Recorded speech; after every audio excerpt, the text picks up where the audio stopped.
നമസ്കാരം. ശ്രീകൃഷ്ണ കഥാമൃതം ഭാഗം 729 729. ഓം ഗം ഗണപതയേ നമ. ഓം സം സരസ്വതേ സ്വാഹ. ഓം ശ്രീ ഗുരുഭ്യോ നമ. ഓം ശ്രീ രംഗനാഥ ശർമ്മണേ നമ. നാരായണ നാരായണ നാരായണ നാരായണ നാരായണ നാരായണ നാരായണ നാരായണ നാരായണ നാരായണ നാരായണ. ഓം ശ്രീകൃഷ്ണാർപ്പണമസ്തു. ഓം ശ്രീകൃഷ്ണായ പരബ്രഹ്മണേ നമ. ഓം ശ്രീകൃഷ്ണായ പരമാത്മനേ നമ. ഹരേ രാമ രാമ രാമ ഹരേ ഹരേ. ഹരേ കൃഷ്ണ കൃഷ്ണ കൃഷ്ണ ഹരേ ഹരേ. ഓം ശ്രീ രുക്മിണീ സത്യഭാമ സമേത ശ്രീ ഗോപാലകൃഷ്ണ സ്വാമിനേ നമ. ശ്രീകൃഷ്ണ കഥാമൃതം ഭാഗം 729.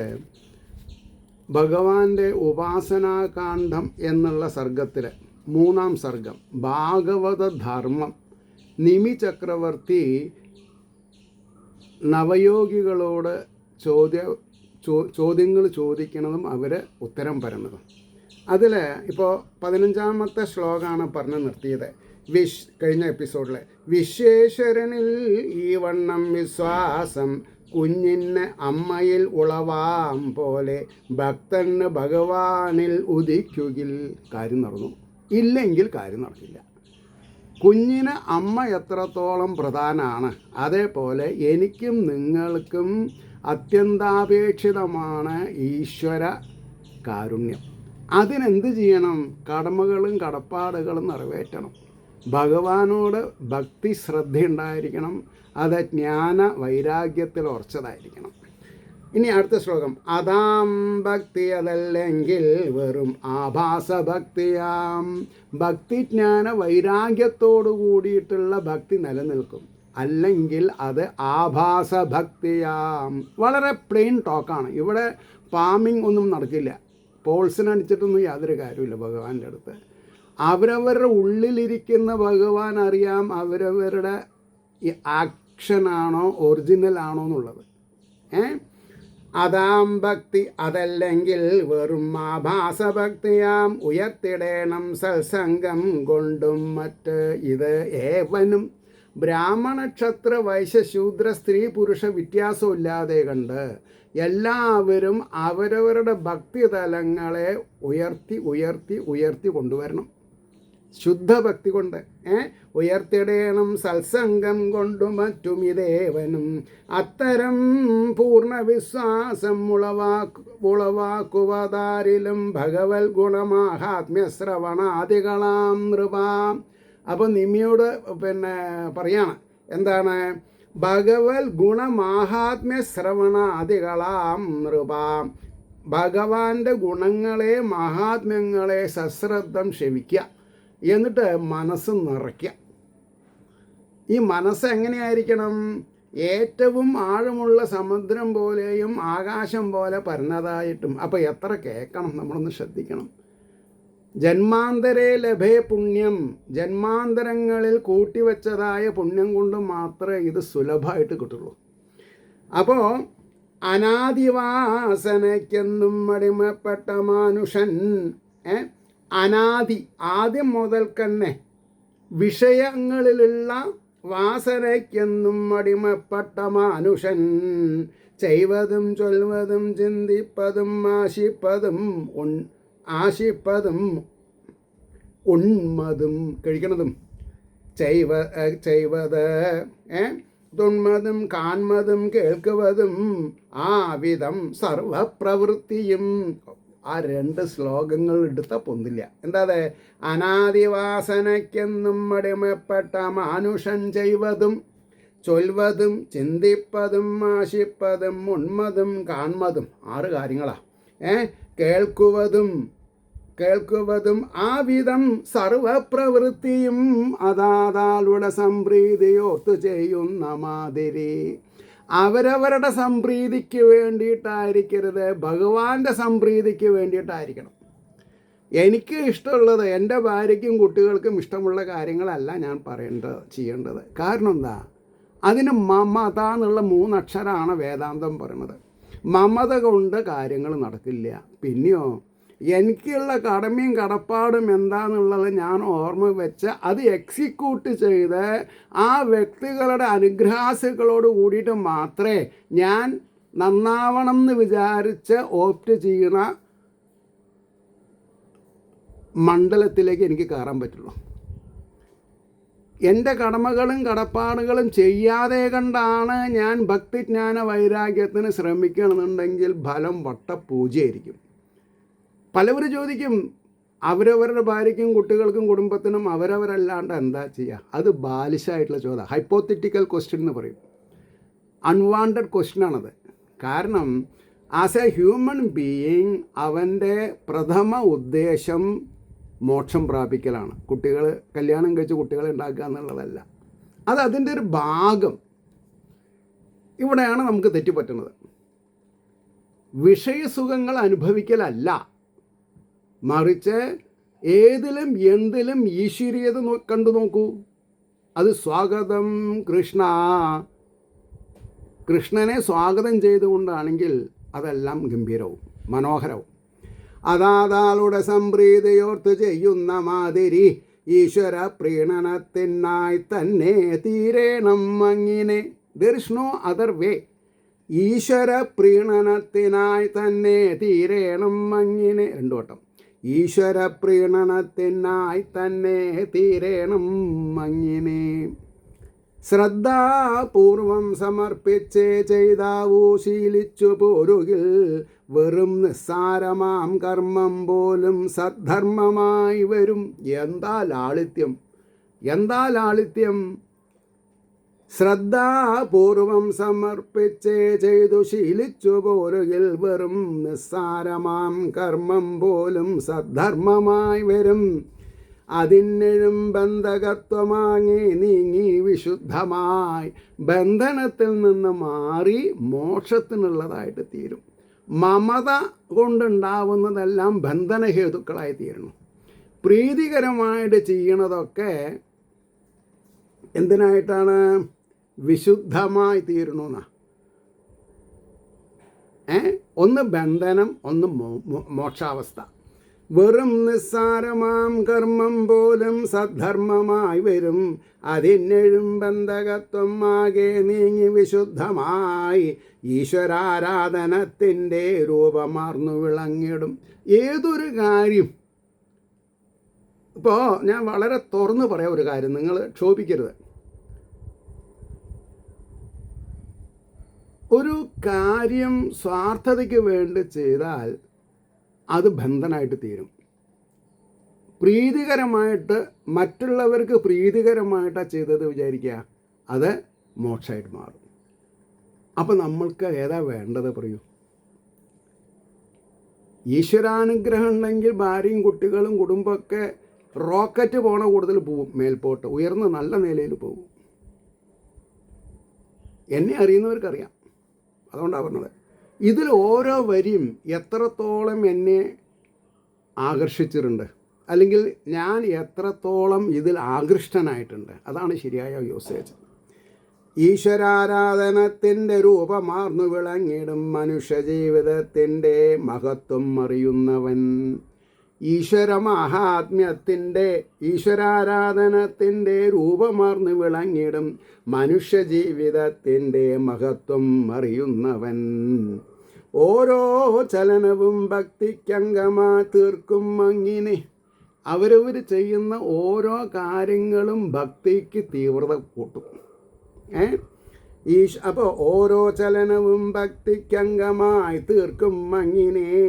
അതുമല്ല അഖിലേശൻ്റെ തൃപ്പാദകമലങ്ങളിൽ, അതുമല്ല അഖിലേശൻ്റെ സർവേശ്വരൻ്റെ തൃപ്പാദകമലങ്ങളിൽ സമർപ്പിക്കുകയാം പുണ്യശീലം സഹജമാവുകിൽ. പുണ്യം ചെയ്തത് ഫലം ഉണ്ടല്ലോ, അത് ഭഗവാന്റെ കൈ പാതാരവിന്ദത്തിൽ വെച്ച് നമസ്കരിക്കൂ. കോടി മൾട്ടിപ്ലിക്കേഷനാണ്, ലക്ഷമല്ല, കോടി. പറഞ്ഞു മനസ്സിലായിണ്ടാവില്ല. ഞാൻ ചെറിയൊരു നിസ്സാരമായ സത്കർമ്മം ചെയ്തു, അതിൻ്റെ ഫലം ഞാൻ ഭഗവാന്റെ പാദത്തിൽ വെച്ച് നമസ്കരിക്കുകയാണ്. എനിക്ക് വേണ്ട. എനിക്ക് ഭഗവാൻ മതി എന്ന് പറഞ്ഞു നോക്കൂ. ഭഗവാൻ മതി എന്ന് പറഞ്ഞു കഴിഞ്ഞിട്ടുണ്ടെങ്കിൽ ഈ ലോകത്തിലുള്ളതൊക്കെ നമ്മുടെ വശത്തായില്ലേ സഹോദരി സഹോദരന്മാരെ? ആലോചിച്ച് നോക്കൂ. നായ സമുദ്രത്ത് പോയാലും നക്കി നക്കിയേ കുടിക്കുള്ളൂ എന്നൊരു പറച്ചിലുണ്ട്. നമ്മൾ നായ ആവണ്ട. ആരാവണം? ഗംഗേനെ മുഴുവൻ കയ്യിൽ ഒതുക്കി കുടിച്ചിട്ടുള്ള മഹർഷിമാരുണ്ട് സനാതന ധർമ്മത്തിൽ. അവരെ പോലെ ആവാൻ ശ്രമിക്കണം. അതാണ് പറഞ്ഞത്. സമർപ്പിക്കുകയാം പുണ്യശീലം സഹജമാവുകിൽ ഞാൻ എന്നാഥൻ്റെ കമനീയാംഗ്രിപത്മത്തിലെങ്ങനെ ഹീനകർമ്മങ്ങൾ അർപ്പിക്കും. വേറൊരാൾക്ക് ഞാൻ പാര വയ്ക്കുകയാണെന്ന് വിചാരിക്കുക. അപ്പോൾ എൻ്റെ കർമ്മങ്ങൾ ഭഗവാൻ അർപ്പിക്കുകയാണെങ്കിൽ ഈ പാര വെക്കണ കർമ്മം ഭഗവാൻ അർപ്പിച്ചാൽ ഭഗവാൻ വിടുമോ? എടുത്തെടുത്ത് അലക്കും, വായയിലേക്ക് എത്തില്ല, തട്ടിത്തെറിപ്പിക്കും ഭഗവാൻ. B cautious. ഞാൻ എന്തുകൊണ്ടാണ് ഇത്ര സീരിയസ് ആയിട്ട് പറഞ്ഞത്? 6, 8, 10, 12 വയസ്സിൽ ഇതൊക്കെ പഠിച്ചിട്ടുണ്ടെങ്കിൽ നിങ്ങൾ ഏത് എൻജിനീയർ ആയാലും ഏത് ഡോക്ടറായാലും കീർത്തി ബഹുമാനം നിങ്ങളെ തേടി എത്തും. നിങ്ങളെ ഈശ്വരനെ പോലെ ആൾക്കാർ ആരാധിക്കും. അതുകൊണ്ടാണ് പറഞ്ഞത്. അല്ല, അത്ര വേണ്ടാന്ന് വിചാരിക്കുകയാണെങ്കിൽ ഞാൻ തിരിച്ചത് ഓർത്തില്ല. നമ്മളൊരാൾ കാലഹരണപ്പെട്ടാൽ നമ്മളെപ്പറ്റി നന്മ പറയാൻ എത്ര ആളുണ്ടാവുമെന്ന് നമ്മൾ ആലോചിച്ച് നോക്കിയിട്ട് വല്ലതും ചെയ്തിട്ടുണ്ടോ? ആലോചിച്ച് നോക്കൂ. അപ്പോൾ ഹീനകർമ്മങ്ങൾ അർപ്പിക്കും അവതല്ലെന്നതോ തോന്നലാൽ അസദ്വിചാരങ്ങളവൻ അരുകത്തണയാതയാം. അസദ് വിചാരങ്ങൾ അവൻ അരുകത്തണയാതയാം. ധർമ്മത്തിന് വിപരീതമായി അധാർമികമായ കാര്യങ്ങൾ ചെയ്താൽ ഭഗവാൻ തൻ്റെ അടുത്തേക്ക് വരാൻ സമ്മതിക്കില്ല. അതുകൊണ്ടാണ് പറഞ്ഞത്, സൽഭാവനകൾ മേന്മേലെ വളരും നിമിഷം പ്രതി. സൽഭാവനകൾ മേന്മേലെ വളരും നിമിഷം പ്രതി. ആ മട്ട് ആൾ തന്നെ മാറിയിടും ഇതേ ജന്മത്തിലാ മഹാൻ. അതായത് ഒരു പാപിയായിട്ടാണ് ജന്മെടുത്തത് വിചാരിക്കുക. അയാൾക്ക് മനസ്സിലാവാണ് ഞാൻ പാപിയാണ്. ഓക്കെ, അയാൾ ധാർമ്മികമായ കാര്യങ്ങൾ ചെയ്ത് അണുയിട അതിൽ നിന്ന് വ്യതിചലിക്കില്ല എന്നൊരു തീരുമാനം എടുത്താൽ ആ ജന്മത്തിൽ തന്നെ അയാൾ ബന്ധനങ്ങളിൽ നിന്ന് രക്ഷപ്പെട്ട് ശ്രദ്ധവാൻ ലഭതേ കാര്യം എന്ന രീതിയിൽ രക്ഷപ്പെടും. മോക്ഷം ഉറച്ചു. അതുകൊണ്ട് ഞാൻ പറയാൻ കാരണം, സൽഭാവനകൾ മേന്മേലെ വളരും നിമിഷം പ്രതി. ആ മട്ട് ആൾ തന്നെ മാറിയിടും ഇതേ ജന്മത്തിൽ ആ മഹാൻ.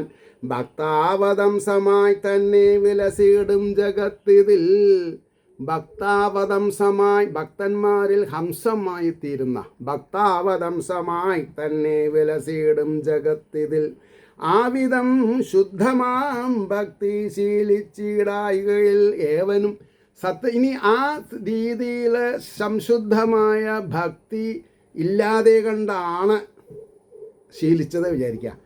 ഏവനും ഭയവും ദുഃഖവും മറ്റും തീരെ നീങ്ങില്ലൊരിക്കലും. സദാസമയത്തും ആപൽ ശങ്കകളോടുകൂടി ഭയവിഹ്വലനായിട്ട് നന്നായിട്ടൊന്നും ഉറങ്ങാൻ സാധിക്കില്ല. കണ്ണടച്ച അപ്പോൾ വരും ആനയും സിംഹവും. എന്ത് ചെയ്യാൻ പറ്റും?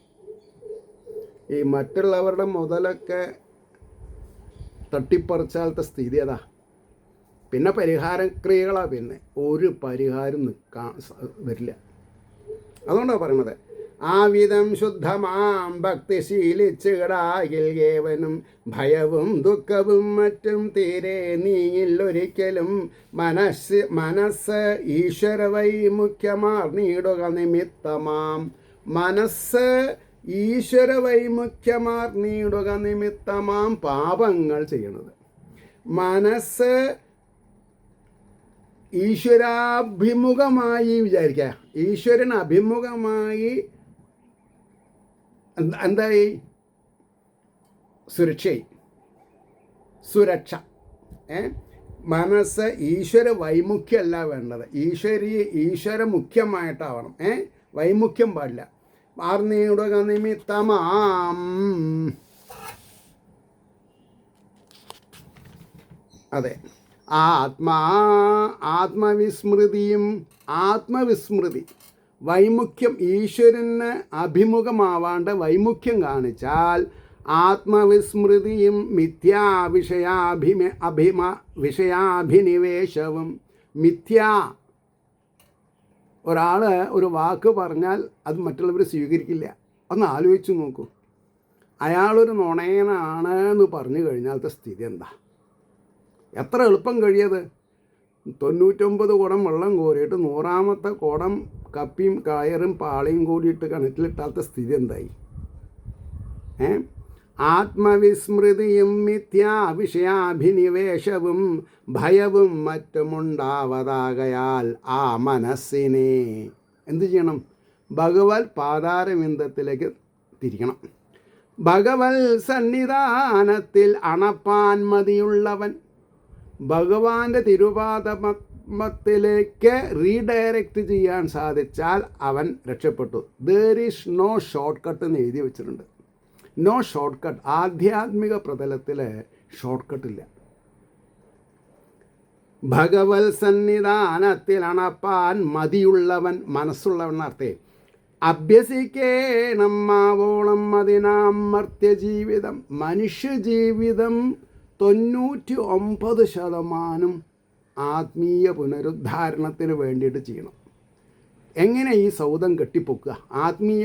ആത്മീയമായ സൗധം എങ്ങനെ കെട്ടിപ്പൊക്കും? നാരായണ ജയ നാരായണ ജയ നാരായണ ജയ വരദ ഹരേ കൃഷ്ണ എന്നാണ് പാടാൻ തുടങ്ങിയാൽ മതി. നാരായണ ജയ നാരായണ ജയ നാരായണ ജയ വരദ ഹരേ കൃഷ്ണ. അഭ്യസിക്കണം മാവോളം അതിനാം മർത്യജീവിതം തോന്നിവാസം കളിച്ച് പിപ്പിരിയായിട്ട് ഓടയിൽ വീണ് കിടക്കാനുള്ളതല്ല. അച്ഛനമ്മമാർക്ക് യോഗ്യനായ പുത്രനായിട്ടും പുത്രിയായിട്ടും വീടിൻ്റെ കടാവളക്കായിട്ടും മാറാൻ നമ്മളെ കൊണ്ട് സാധിക്കണം. നാടിനും വീടിന് കടാവളക്കായിട്ടില്ലെങ്കിൽ ഇവന് നാട്ടുകാരെന്താ ചെയ്യുക? വീട്ടുചോറില്ലാത്തവന് നാട്ടുചോറുണ്ടാവുമോ? ഉണ്ടാവില്ല. അപ്പോൾ മൂടന്മാർ നിമിഷം തോറും മാറും താൽക്കാലികങ്ങളിൽ. മൂടന്മാർ നിമിഷം തോറും മാറും താൽക്കാലികങ്ങളിൽ നശിപ്പിക്കുകയാണ് ആയുസ്സാരോഗ്യാദി സമസ്തവും. ഒന്നിലും ഉറച്ചു നിൽക്കാതെ കണ്ടിരുന്നാൽ എന്താ സംഭവിക്കുക? നശിപ്പിക്കുകയാണ് ആയുരാരോഗ്യാദി സമസ്തവും. എവ്രിതിങ്. ഈ എല്ലാം അറിയുന്ന യമധർമ്മരാജാവിൻ്റെ അവതാരമായ ധർമ്മപുത്രർ ശകുനിയുടെ കള്ളച്ചൂതിൽ പോയി കുടുങ്ങിയ കൂട്ടത്തിലാവും. അവരെ രക്ഷിക്കാൻ ഒരു ശ്രീകൃഷ്ണൻ ഉണ്ടായിരുന്നു. നമ്മളെ രക്ഷിക്കാനോ? ആലോചിക്കണം. നശിപ്പിക്കുകയാണ് ആയുരാരോഗ്യാദി സമസ്തവും ഈശ്വരാഭിമുഖന്മാരാം മതിമാർക്കും അന്യതിൽ ദേഹഗേഹാദി സകലം വിലയേറും അനുഗ്രഹം. അതിൽ പെട്ട ആളാണ് ഞാൻ. എന്നെ അറിയുന്ന ആൾക്കാരുണ്ട് ഇപ്പോൾ ഇത് കേൾക്കണവരില്ല. അവർക്കറിയാം എങ്ങനെയാണ് പട്ടാമ്പി രാജഗോപാലന് ഒരു വീടായത്. ഞാൻ എൻ്റെ ജീവിതത്തിൽ 3 പുതിയ കാർ വാങ്ങിയ ആളാണ്. ആദ്യം ഒരു മാരുതി ഓമിനി വാങ്ങി 6 വർഷം ഉപയോഗിച്ചു. പിന്നെ ഒരു അന്നത്തെ പ്രീമിയം കാർ എസ്റ്റീം സുസുക്കിയുടെ 9 മാസം ഉപയോഗിച്ചു. 1,60,000 റുപ്യ അല്ല 2,40,000 റുപ്യ 2,40,000 റുപ്യ ലോസിൽ വിറ്റു ഞാൻ 9 മാസം കൊണ്ട്. പോടാ പോയില്ലേ. അപ്പോഴും എന്താ, ആത്മാവിന് ശുതി വരാൻ പാടില്ല. ശരീരത്തിന് ശുചി വന്നാലും കുഴപ്പമില്ല, ആത്മാവിന് ശുതി വരരുത്. വാക്കായിരിക്കണം. ആലോചിച്ച് നോക്കൂ. അത് കഴിഞ്ഞിട്ട് 2013 ഒരു 3,00,000 ഒരു മാരുതി 800 വാങ്ങി. അതിപ്പോഴും ഓടി പോലെ നടക്കുന്നുണ്ട്. അതാണ് എല്ലാം ബ്രാൻഡ് ന്യൂ. വേറെ പഴകിയത് വാങ്ങണ പരിപാടിയില്ല നമുക്ക്. ഇതൊക്കെ സാധ്യമാക്കി തരുന്നതാരാ? ഭഗവാൻ അറിയാം. ഒന്നല്ലെങ്കിൽ കുറുപ്പിൻ്റെ ഞഞ്ഞത്ത് അല്ലെങ്കിൽ കളരിക്ക് പുറത്ത് ഇയാൾ എന്നെ വിട്ടു പോവില്ല എന്ന് ഭഗവാൻ അറിയാം. എനിക്കങ്ങനെ ഒരു തീരാ ദുഃഖം വരുന്ന വഴിയിൽ കൊണ്ട് പിടിച്ച് നിർത്തും. എന്നാ ഇയാൾ എൻ്റെ ഒരാളാണ്, ഇയാളെ രക്ഷിക്കണം കേട്ടോ. ഇതൊരാളോട് പറഞ്ഞാൽ അയാൾക്ക് രക്ഷിക്കാതിരിക്കാൻ പറ്റുമോ? അങ്ങനെ എത്ര കളി, എത്രത്തോളം പരവശനാവണോ അത്രത്തോളം മഹാമനസ്കത കാണിക്കാൻ കഴിവുള്ള ആളാണ് ഭഗവാൻ. അതുകൊണ്ടാണ് പറഞ്ഞത്, ഈശ്വരാഭിമുഖന്മാരാം മതിമാന്മാർക്കു മന്നിതിൽ ദേഹഗേഹാദിസകലം വിലയേറും അനുഗ്രഹം ഭക്തി സാധനശീലിപ്പോർക്ക് ഇവ സൗഭാഗ്യകാരണം. എനിക്ക് തോന്നണത് ഈ ശ്രീകൃഷ്ണ കഥാമൃതം എനിക്ക് വേണ്ടി എഴുതിയ കൂട്ടത്തിലാണ്. അങ്ങനെയാണ്. ഒരു ഭക്തനെ സംബന്ധിച്ചിടത്തോളം ഇതിനേക്കാൾ വലിയൊരു സംരംഭമില്ല. അതെന്തോ നല്ല കാലം ശിവപുരാണം മലയാളത്തിൽ പദ്യം കിട്ടിയില്ല. എനിക്ക് പദ്യം കിട്ടിയാൽ അത് ആഖ്യാനിക്കാൻ ഇഷ്ടം. പ്രോസ് ഉണ്ട് എൻ്റെ കയ്യിൽ, അത് രസമില്ല. അപ്പോൾ ഞാനിത് ബോംബെയിൽ നിന്ന് വന്ന കാലത്ത് ഒരു കോപ്പി വാങ്ങി പഠിച്ചിട്ടുണ്ട്. അത് ഒരു ദിവസം ഒരു ഇൻഡ്യൂഷൻ വരികയാണ്, എന്തിനാണ് നീ ഇങ്ങനെ ശിവപുരാണം പറഞ്ഞിട്ട് ഇല്ലാത്ത വസ്തുവിനെ ഉണ്ടാക്കാൻ തന്നെ കൊണ്ട് സാധിക്കുമോ? ഒരു കാര്യം ചെയ്യേ, എൻ്റെ അലമാറയിലല്ലേ ഇരിക്കണത്, എടുത്ത് കസർത്ത്. അങ്ങനെ ഉണ്ടായത്. അപ്പോൾ ഞാൻ എല്ലാവരോടും പറഞ്ഞു, ഇന്ന ദിവസം മുതൽക്ക് ശ്രീകൃഷ്ണ കഥാമൃതമാണ്. ഓ ശരി. അപ്പോൾ ഈ അഹോ അന്ധഭാഗ്യം ജനാനാം അത് അനുഭവിക്കണം ഞാൻ. അതായത് സുബ്രഹ്മണ്യൻ തിരുമുമ്പിൻ്റെ ഭാഗവതം വൃത്താനുവൃത്തം ഞാൻ നാരായണ ജപമാഹാത്മ്യം എന്നുള്ള ഹെഡിങ്ങിൽ പറഞ്ഞിട്ടുണ്ട്. 662 എപ്പിസോഡ്. ദേവി ഭാഗവതം സുബ്രഹ്മണ്യൻ തിരുമുമ്പിൻ്റെ ഒരു 555 എപ്പിസോഡ് പറഞ്ഞിട്ടുണ്ട്. ശിവഗീത അതൊന്ന്, ഭഗവത്ഗീത അത് വേറൊന്ന്, പിന്നെ സുഭാഷിതങ്ങൾ, രാമായണ തത്വ പ്രഭാഷണങ്ങൾ. പറഞ്ഞേ ഇപ്പോൾ ദാ ഭാഗവതം മൂലം, ശ്രീകൃഷ്ണ കഥാമൃതം, വാട്ട് നോട്ട്. അതുകൊണ്ടാണ് പറഞ്ഞത്, ഭക്തി സാധനശീലിപ്പോർക്ക് ഇവ സൗഭാഗ്യകാരണം അതെല്ലാവർക്കും വെറും തുച്ഛ കാമകോപാധിഭാജനം. ഭക്തി ഇല്ലാത്തവർക്ക് വീടും കാറും എന്തിനുള്ളതാ? അല്ലാത്തവർക്ക് വെറും തുച്ഛ കാമകോപാധിഭാജനം. കാമങ്ങൾ നിറവേറ്റാനും കോപാധിഭാജനം. ആലോചിച്ച് നോക്കണം, ഒരേ വസ്തുവാണ്. ഭക്തിയുള്ളവന് വീടും നല്ല സൗകര്യങ്ങളൊക്കെ ഈശ്വരൻ്റെ വരദാനാണ്. മറ്റുള്ളവർക്കോ? അല്ലാതവർക്ക് വെറും തുച്ഛ കാമകോപാധിഭാജനം. ആത്മാവല്ലാത്ത ദേഹാദി സമസ്തം, ആത്മാവല്ലാത്ത ദേഹാദി സമസ്തം ഞാനും എൻ്റേതും മറ്റേതും ഈ വിധം തോന്നൽ വിപരീത വിചാരമാം. എത്ര പറഞ്ഞാലാണ് ശ്രദ്ധയുള്ളവൻ ശ്രദ്ധിക്കുക. അതുകൊണ്ടാണ് ഇമാതിരി കാര്യങ്ങളിങ്ങനെ വീണ്ടും അർത്ഥമൊക്കെ ഒന്നാ, പക്ഷെ പല രീതിയിലിട്ട എന്താണെന്നാ പറയുക, ഈ തോരൻ എങ്ങനെ ഇളക്കും അതിനനുസരിച്ചിട്ട് അതൊരു മുരിയണം. തോരൻ അതേപോലെയാണ്, ഇളക്കിയില്ലെങ്കിൽ അടി പിടിക്കും. അപ്പോൾ ഈ പാത്രത്തിൻ്റെ ചൂട് എല്ലാ പദാർത്ഥത്തിലും കിട്ടണം, അതിനാണ് ഇളക്കണത്. അതേമാതിരി തന്നെ പായസം ചട്ടുകം വെച്ചാൽ പിന്നെ ഇളക്കാണ്ടിരിക്കാൻ പാടില്ല, ഇളക്കിക്കൊണ്ടിരിക്കണം. അതേമാതിരി തന്നെ സാമ്പാർ അടി പിടിക്കില്ലെങ്കിൽ.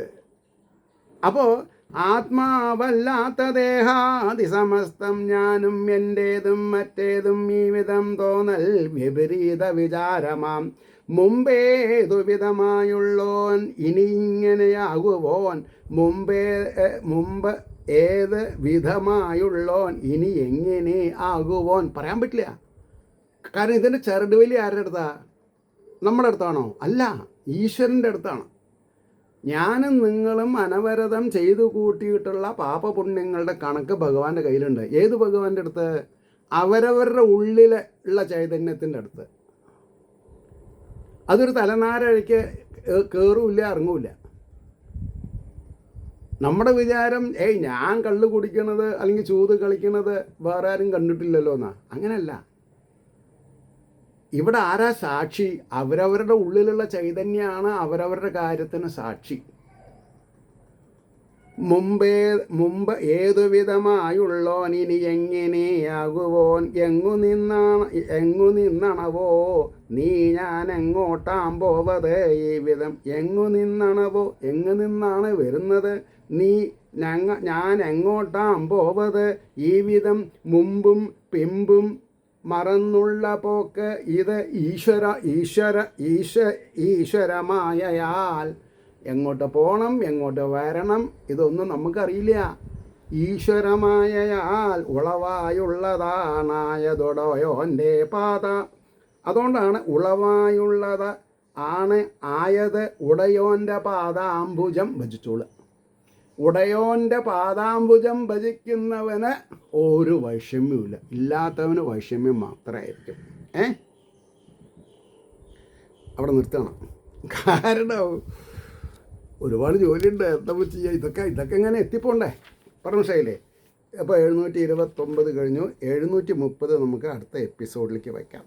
ഏവർക്കും ശ്രീഹരിയുടെ അനുഗ്രഹാശിസ്സുകൾ ഉണ്ടാവട്ടെ എന്ന്